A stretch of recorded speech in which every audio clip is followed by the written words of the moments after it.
अस्सलाम वालेकुम नाज़रीन, मैं हूं यम्मे वाजिद। 7H न्यूज़ में आपका खैर मकदम है। पेट्रोल की कीमतों को लेकर मुंबई में कल एहतजाज बुलंद किया गया था। उसके बाद हिंदुस्तान में जगह जगह पेट्रोल की कीमतों को लेकर अवाम सड़कों पर उतर आए हैं। ऐसे में शहर हैदराबाद में बढ़ती कीमतों पर हमारे नुमाइंदे रहीम खादरी ने अवाम से बात की है। आइए देखते हैं वो हुकूमत पर किस तरह अपनी बरहमी का इजहार कर रहे हैं। मुसलसल 3 सालों से बेलगाम महंगाई और हुकूमत की अवाम दुश्मन पॉलिसियों ने इंसानी दिलों को छलनी कर दिया है। हिंदुस्तान भर में रोज़ाना की असास पर पेट्रोल की कीमतों में इजाफा ही देखने को मिल रहा है। एक तरफ महंगाई का अज़दा खुलेआम गरीबों को निगल रहा है, तो दूसरी जानिब पेट्रोल की कीमतों में इजाफे से अवाम काफ़ी परेशानी में मुब्तला हैं। लोग सुबह उठकर जब ऑफिस को जाते हैं तो रास्ते में पेट्रोल डलवाने से डरने लगे हैं।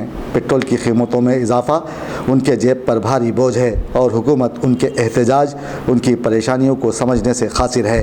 अब जबकि पेट्रोल की कीमतों में कमी करने का हुकूमत ने कोई तयक़ुन नहीं दिया, ऐसे में महंगाई का तूफ़ान अवाम पर किस शिद्दत से आएगा ये कहना क़ब्ल अज़ वक्त होगा। और हुकूमत को भी ये जान लेने की ज़रूरत है कि ये तूफ़ान सब कुछ बर्बाद भी कर सकता है। इसलिए हुकूमत को चाहिए कि पेट्रोल की कीमतों पर नज़रसानी करे और अवामी मुश्किलात को दूर करने की कोशिश की जाए। ये बीजेपी की हुकूमत आई जब से, और बीजेपी वाले जो नरेंद्र मोदी पेट्रोल का रेट उतर रहा बोल के बोले हुए, दिने दिन पे पेट्रोल का रेट बढ़ते ही जा रहा, डीजल पेट्रोल का।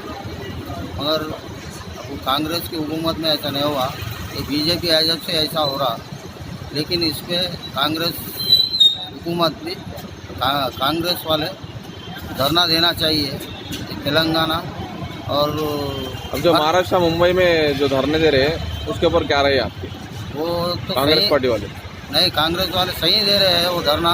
वो उतरने के लिए उन लोग जो धरना कर रहे हैं, नरेंद्र मोदी साहब को मालूम होना चाहिए डीजल पेट्रोल का रेट कम होना चाहिए, लेकिन और बढ़ते जा रहा।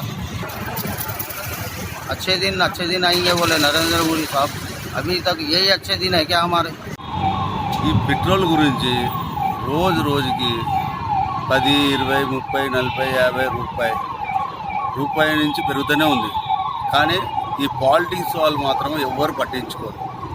ఎవరు వచ్చినా కూడా నా ప్రభుత్వం బాగుండాలా, నేను బాగుండాలా, మా వాళ్ళు బాగుండాలని చెప్పి అనుకుంటారు. కానీ పబ్లిక్ గురించి ఎవరు ఒక్కరు కూడా పట్టించుకోరు. నేను పెట్రోల్ పెంచుతున్నాను అని చెప్పేసి చెప్పారు. పెట్రోల్ పెంచుతున్నాను అని చెప్పి పెట్రోల్ బంక్ వచ్చేసి 50 రూపాయలు పెట్రోల్ పోసుకుంటేనే అప్పుడు తెలుస్తుంది ఎందుకు ఒక పాయింట్ దాకా వస్తుందంటే ఇవాళ 90 నుంచే పెరిగిందని చెప్పేసి. కానీ దాని గురించి ఎవరు పట్టించుకోరు.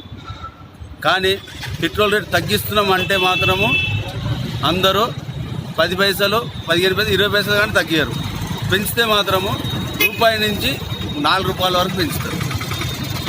అది ఏ ప్రభుత్వం అని పట్టించుకోరు. ఈ ప్రభుత్వం పట్టించుకుంటే మాత్రము పబ్లికే మాత్రం తిరగబడితే అదైతే గ్యారంటీ, షూర్. అదే ఇప్పుడు మహారాష్ట్ర ముంబైలో ఆల్రెడీ ధర్నాలు చేస్తారు కాంగ్రెస్ పార్టీ వాళ్ళు. మళ్ళీ అది చేయడం అది ఎవరు చేసినా కూడా వాళ్ళు మంచిగా చేస్తారు, కానీ పబ్లిక్ నుంచి ఎవరు పట్టించుకోరు. ఎవరు వచ్చినా కూడా పబ్లికే మీదికి రావాలి.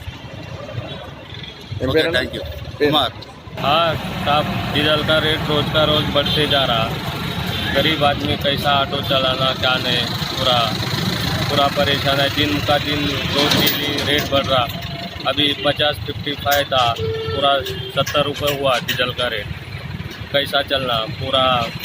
तो इसके ऊपर ऑलरेडी कांग्रेस वाले जो मुंबई में जो धरने दे रहे हैं इसके बारे में एहतजाज कर रहे हैं, इसके ऊपर आपकी क्या राय है? वो सही है, वो पूरा रोड पे आके मोर्चा करना चाहिए। सब लोग उनको सपोर्ट करना चाहिए। बम्बई में जो कर रहे वो करेक्ट है, क्योंकि दिन का दिन डीजल का रेट बढ़ते जा रहा। पूरा 70 रुपये डीजल का रेट हुआ, क्या कैसा ये होता पूरा। मोदी सरकार तो बोले अच्छे दिन आएंगे, कई के अच्छे दिन आएंगे साहब। पूरा डीजल का रेट बढ़ते जा रहा, इसलिए क्या मेरी एक रेट भी कम करना, और जो भी है गरीब आदमी को पूरा सपोर्ट के साथ सपोर्ट करना। 7H न्यूज़, सबसे अलग और सबसे हटकर। देखते रहिए ताज़ा तरीन खबरें। पसंद आए तो लाइक कीजिए, शेयर कीजिए और सब्सक्राइब करना ना भूलें।